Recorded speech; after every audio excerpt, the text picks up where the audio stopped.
Donc, chers amis de TikTok, bonjour. Donc, la date du jour aujourd'hui est le samedi 30 mai 2026. Et là, je suis arrivé donc, à la manifestation. Et la manifestation, le sujet, c'est les communards qui sont tombés et qui ont été fusillés au mur des Fédérés, pas loin du cimetière Père-Lachaise. Et donc, je vais arrêter de filmer ma tête pour filmer celle des autres.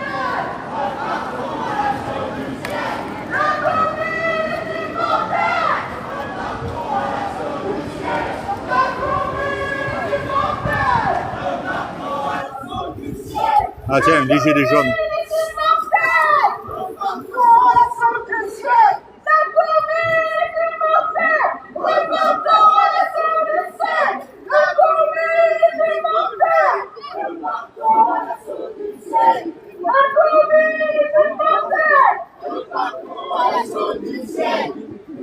Les camarades, ça veut dire quoi partir à l'assaut du ciel?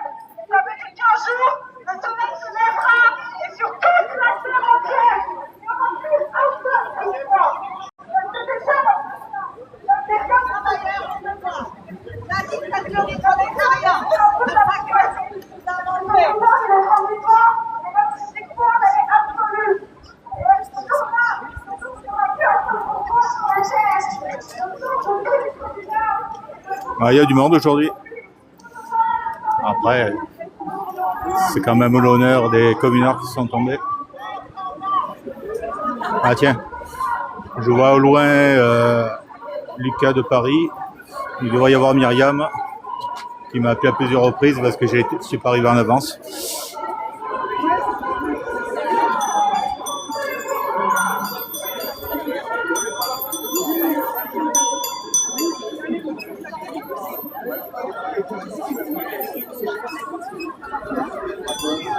Ça va bien? Ça va bien, ouais.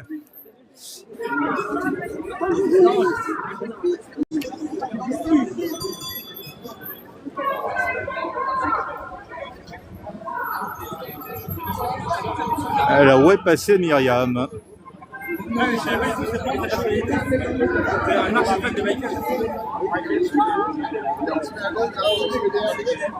Alors, il doit y avoir aussi Philippe, le conférencier. Président de la région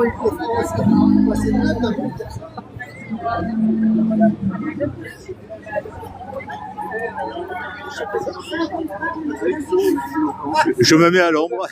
Bonjour. Alors, est-ce que tu as croisé Lucas, le conférencier? Non, Philippe, le conférencier, tu l'as croisé? Oumaz? Non, le conférencier. Ah oui, j'ai croisé. Ah. Ça te manque là pour faire tes heures de Ben oui, spectacle? parce que toi, tu peux pas parler pendant des heures. Non, je peux pas, moi j'ai pas cette capacité. Bah lui. La semaine dernière, il va parler de Vierzon pendant une demi-heure. De quoi? De Vierzon? Vierzon. Ah. Je dois y aller, il y a une sorte de... Ah bah non, je peux même pas parler. Je pense que c'est prêt. C'est pas de but.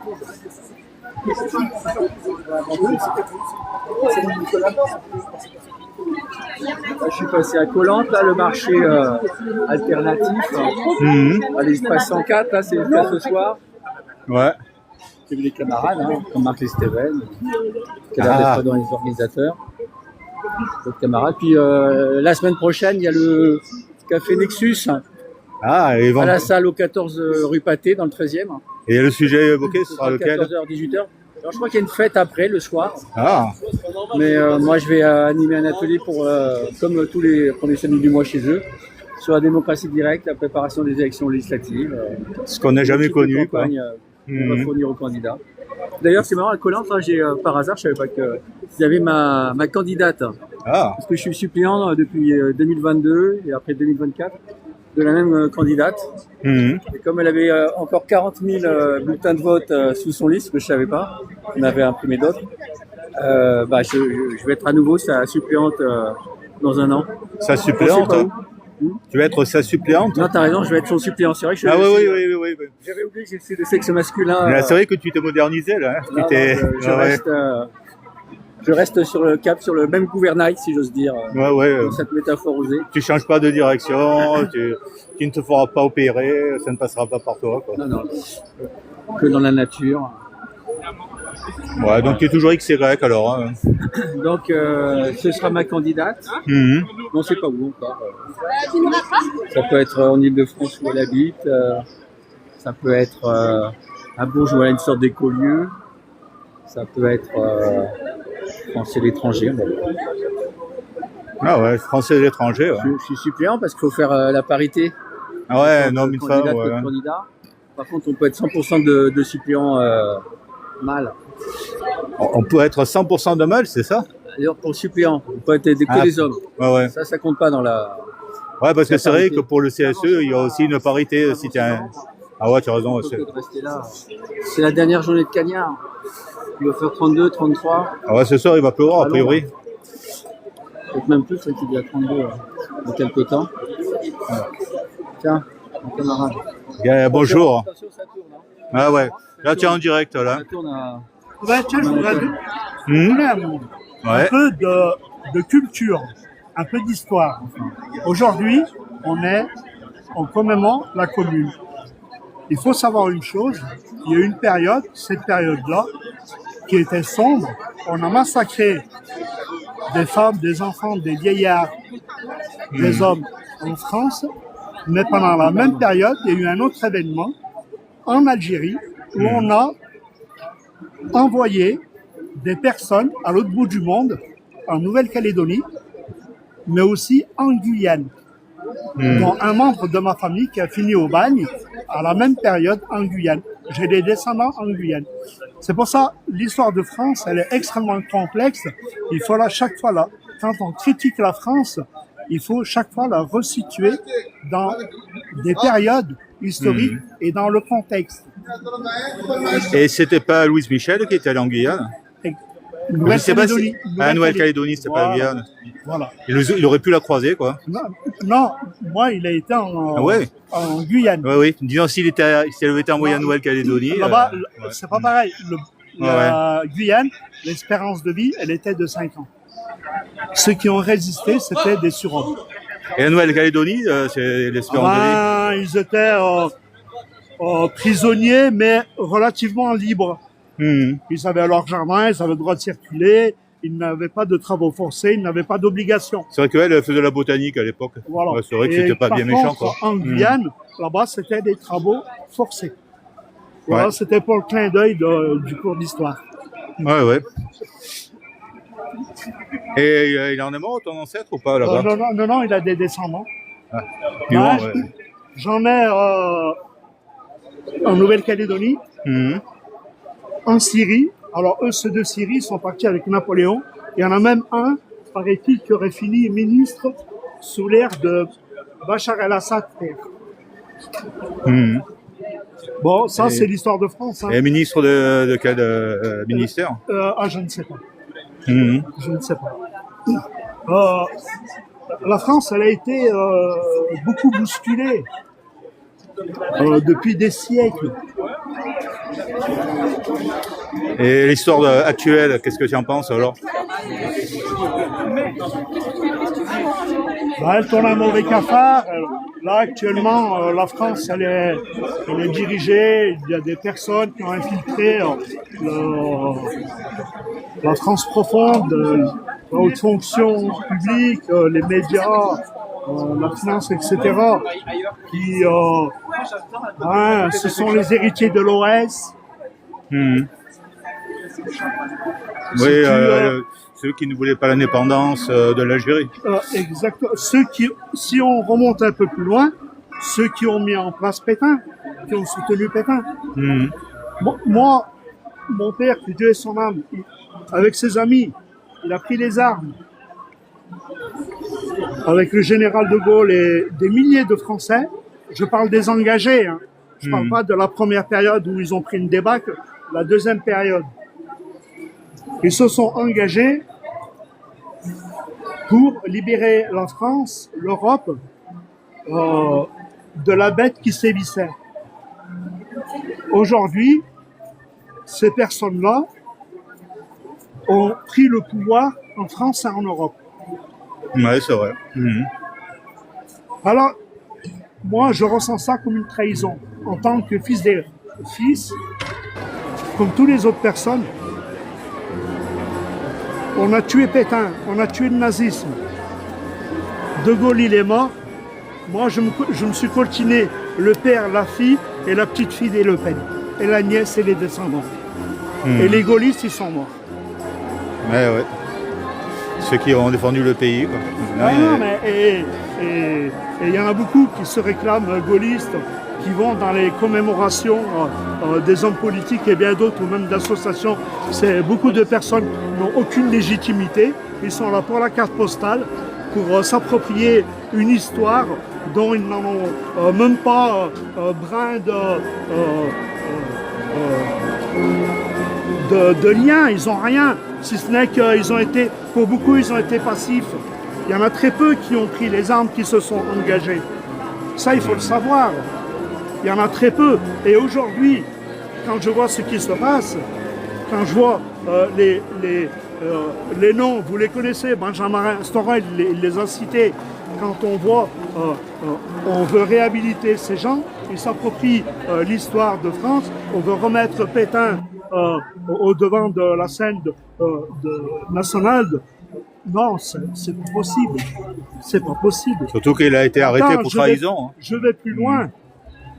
La semaine dernière, dans le 10e arrondissement, Canal Saint-Martin, pour le match de Nice et Lens, pour la finale de Coupe de France, samedi dernier, il y a une semaine, enfin vendredi dernier, ils ont organisé une ratonnade avec des saluts nazis.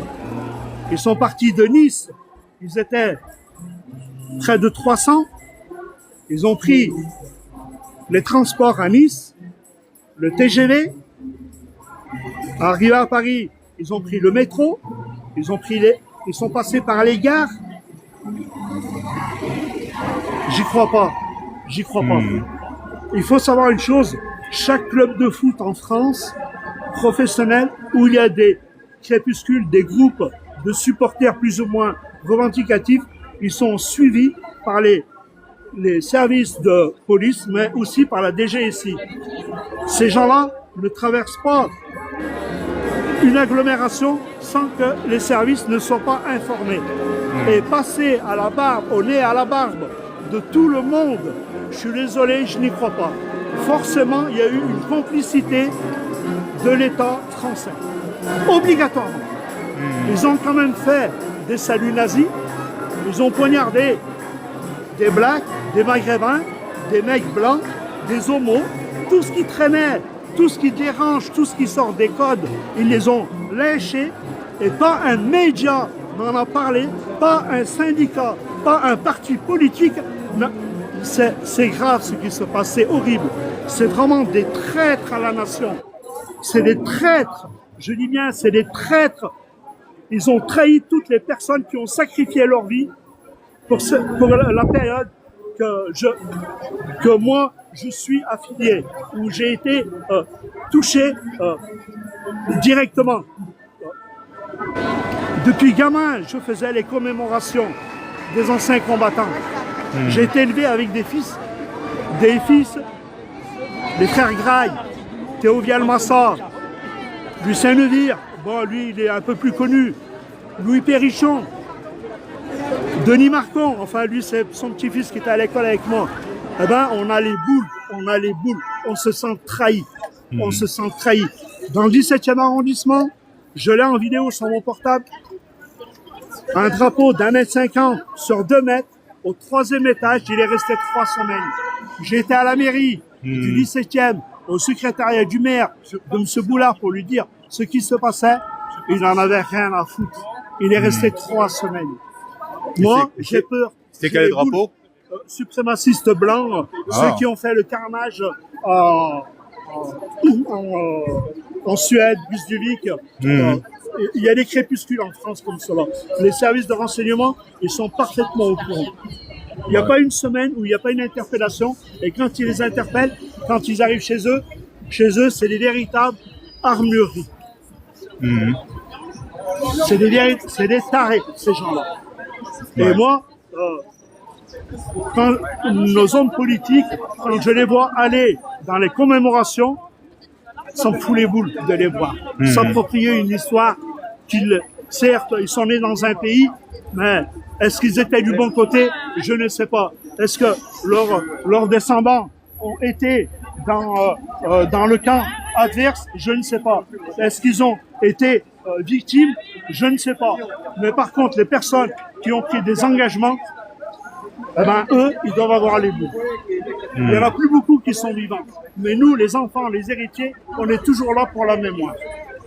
Et on n'oublie pas. Ouais.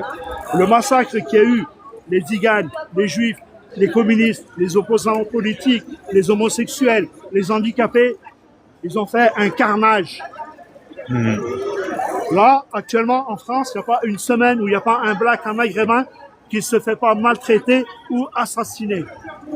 La semaine prochaine, il va y avoir le procès d'une dame enceinte, une gens du voyage, qui s'est fait tirer dessus par un gars allé du côté dans les Alpes. Il lui a tiré dessus, il l'a tuée, elle était dans sa caravane, elle est morte.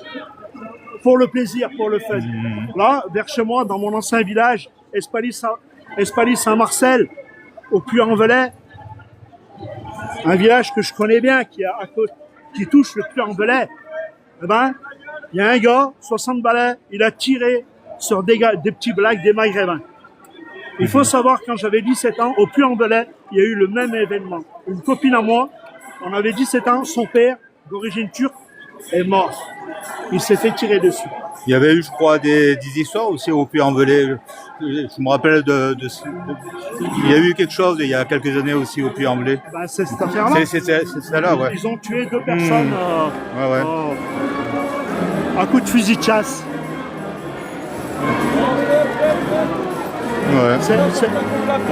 Non, mais ce qui se passe, c'est dément, c'est dément. Là, le nombre de femmes africaines qui se font agresser, je reçois beaucoup de vidéos. Des femmes voilées qui se font agresser, des petits jeunes qui se font molester. C'est quotidien et c'est étouffé. Ces jours-ci, ils ont passé sur Arte un film magnifique, Mississippi Burning. Je sais pas si tu connais. Non, je connais pas. Oh là là, effrayant. Il s'est passé la même chose dans la Creuse. La chasse aux noirs. Ah. En 4x4, la nuit, et t'as envie de les saigner. Ouais, comme le Ku Klux Klan, les choses comme ça. Ouais. C'est exactement ça. Et ça s'est passé chez nous en France. Ouais. Et il y avait des élus. Tout le monde a étouffé l'affaire. Tu sais, moi, ça me fait bien rire quand on montre du doigt le RN. Moi, ça me fait bien rire. Mais ceux qui sont à gauche, ils ne veulent pas de mieux. Tu sais, dans la discrimination, il y a trois catégories de personnes. Il y a les actifs, il y a les complices et les passifs. Ouais, c'est vrai, ouais. J'ai plus peur du silence des pantoufles que du bruit des bottes. Le RN, je connais son programme, je sais où il va. Il n'y a pas besoin de me faire un dessin. Ouais. Mais les socialistes, les communistes, les LR et tout le reste, ça m'effraie. En ce qui me concerne, le RN qui peut rester dans l'Europe, pour moi, c'est une forme de trahison. Bonjour, vous êtes élu de la ville de Paris? Ouais. De quel Du 20e et de Paris. Je vais faire un vidéo dans 2 semaines. Voilà, et non, ça fout les boules de savoir ce qui se passe aujourd'hui dans les rues de France. Il y en a beaucoup qui ont cru. Moi, je suis d'une génération où c'est que quand j'étais gamin, les rares fois où j'ai distribué des autocollants, des tracts, c'était pour Solidarność. Dans les années 80. Il a joué à l'ESA, quoi. Ah, ouais. Exactement. On a eu Mandela, le mur de Berlin. On s'est dit, le monde est ouvert. La culture est passée par là, le sport est passé par là. Et tout a été... Après, c'est la mondialisation qui est tombée, quoi. Après la chute du mur de Berlin. La mondialisation, elle a été plus financière. Elle est? Je vais vous laisser, je dois interpeller monsieur. Ah, d'accord. Au revoir. Au revoir.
Tiens, il y a du jaune alors.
Ah, je vois Myriam, elle est là en tête. Je lui ai passé le bonjour.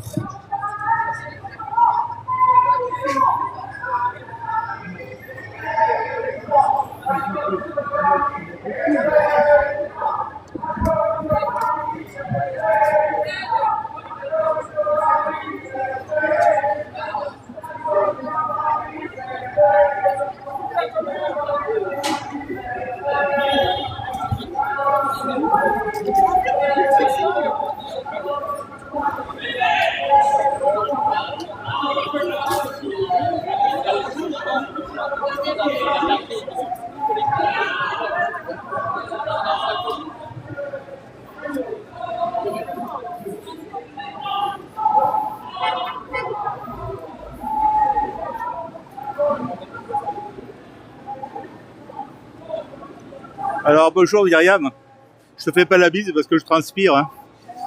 Ça va? Tu prends de l'eau, une petite bombe. Ouais, mais je transpire encore plus. Hein. Quand je bois, après. Bon, de toute façon, il y a plein de fontaines là, je trouverai bien une au passage. Alors, tu n'as pas vu Philippe? Ah. Ah, ben. C'est vrai il est venu, en fait, Lucas l'a croisé. Lucas de Paris, celui qui a l'appareil photo. Oh, il n'a pas dû venir en retard parce que moi, ça fait 2 heures que je suis là-bas et je ne l'ai pas vu. Ah. Bon, bah. Ouais, c'est ça. Salut, Frédéric. Salut, je te fais pas la bise parce que Il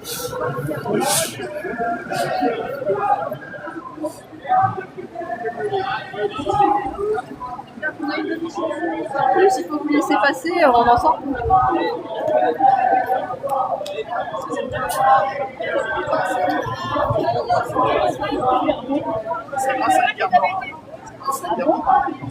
Donc là, je vais arrêter et je vais repartir sur YouTube. Merci pour ceux qui ont suivi et je reviendrai peut-être plus tard.